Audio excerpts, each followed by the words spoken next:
dimanche 1er janvier 2022. Membres de la famille de Dieu. Nous vous accueillons de nouveau sur votre chaîne L'Aventure dans la Parole. Et nous vous saluons partout où vous vous trouvez en cet instant. Et particulièrement en cette journée, nous voulons vous souhaiter à tous une bonne et agréable année 2023.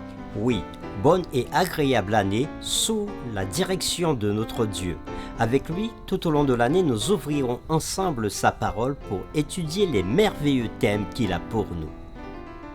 Et nous vous invitons à participer dès maintenant en cliquant sur le pouce et en vous abonnant pour recevoir chaque jour des notifications. N'oubliez surtout pas de nous laisser des commentaires sur ce que vous avez compris et appris avec nous. Et n'oubliez pas aussi de partager le lien avec vos amis, avec tous vos contacts. Le texte à mémoriser que nous vous invitons à dire avec nous se trouve dans 1 Jean chapitre 3, le verset 1. Voyez quel amour le Père nous a témoigné pour que nous soyons appelés enfants de Dieu. Nous vous invitons à le redire avec nous.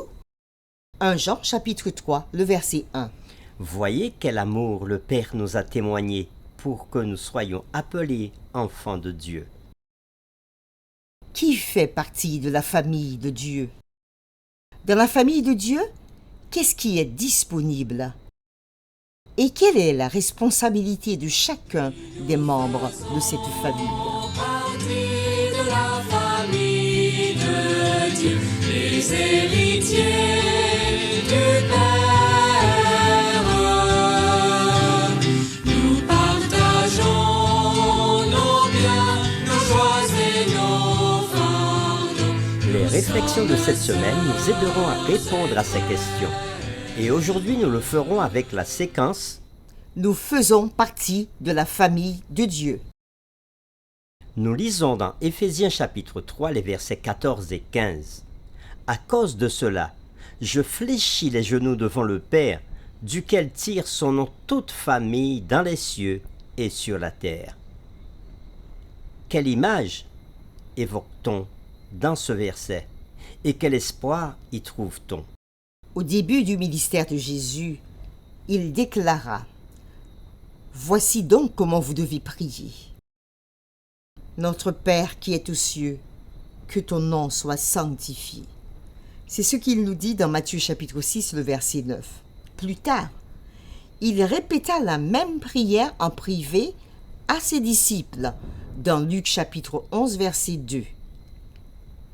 Jésus nous dit d'appeler son Père notre Père qui est aux cieux.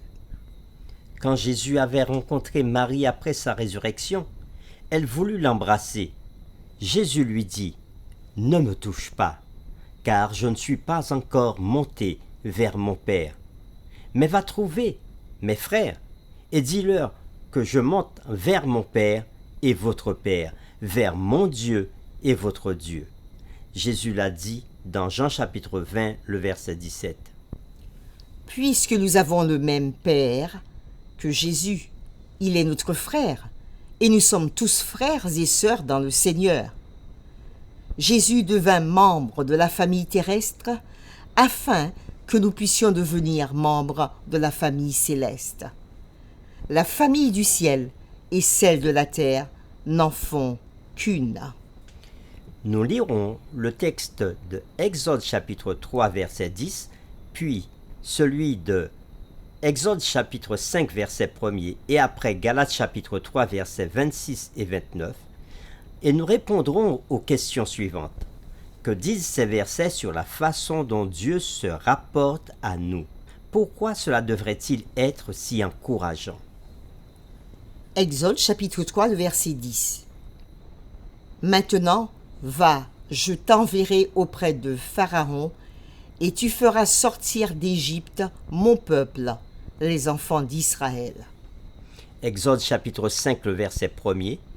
Moïse et Aaron se rendirent ensuite auprès de Pharaon et lui dirent « Ainsi parle l'Éternel, le Dieu d'Israël, laisse aller mon peuple pour qu'il célèbre au désert une fête en mon honneur. » Et Galates chapitre 3, les versets 26 et 29. « Car vous êtes tous fils de Dieu par la foi en Jésus-Christ. » Le verset 29. Et si vous êtes à Christ, vous êtes donc la postérité d'Abraham, héritier selon la promesse. Après les lectures de Exode chapitre 3 verset 10, Exode chapitre 5 verset 1er et Galates chapitre 3 versets 26 et 29, nous répondons à nos questions. Que disent ces versets sur la façon dont Dieu se rapporte à nous? Pourquoi cela devrait-il être si encourageant? Contrairement à une vision de la création dans laquelle nous sommes considérés comme de simples produits des lois naturelles, froides et insouciantes, les Écritures enseignent non seulement que Dieu existe, mais qu'il nous aime et se rapporte à nous d'une manière si aimante que l'image de la famille est souvent utilisée dans les Écritures pour décrire cette relation. Que Jésus appelle Israël mon peuple, ou nous, fils de Dieu, ou qu'il se réfère à Dieu comme notre Père, le point est toujours le même. Dieu nous aime tout comme les membres d'une famille sont censés s'aimer les uns les autres. Quelle bonne nouvelle dans un monde qui, en soi, peut être très hostile. Imaginez un monde dans lequel nous traitons tout le monde comme membre de famille. Pour terminer, réfléchissons à cette question. Comment pouvons-nous apprendre à mieux communiquer avec tous les êtres humains en tant que frères et sœurs? Nous vous invitons à prier avec nous. Notre Père qui est aux cieux. Oui, nous pouvons t'appeler Père, car c'est toi qui nous as créés, qui nous aimes, qui est venu habiter parmi nous en la personne de Jésus-Christ, qui est devenu notre frère et qui t'appelle Père et nous dit comment te prier en t'appelant Père. Dans ta parole, tu utilises des termes forts pour parler de ceux qui croient en toi. Tu les appelles ton peuple, tes enfants, tes fils, tes héritiers. À l'image d'une famille, tu nous introduis dans la famille divine par Jésus-Christ, notre Seigneur.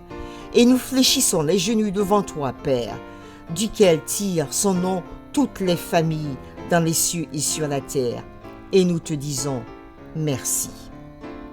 Merci de t'appartenir et nous voulons être fiers de t'appartenir, de vivre de ta vie, de te servir, nous aimant les uns les autres, en fraternisant les uns avec les autres dans la bienveillance, dans la grande famille humaine au sein de laquelle nous nous trouvons. Donne-nous de vivre cela à ta gloire. C'est au nom de Jésus-Christ que nous te prions en cet instant. Amen.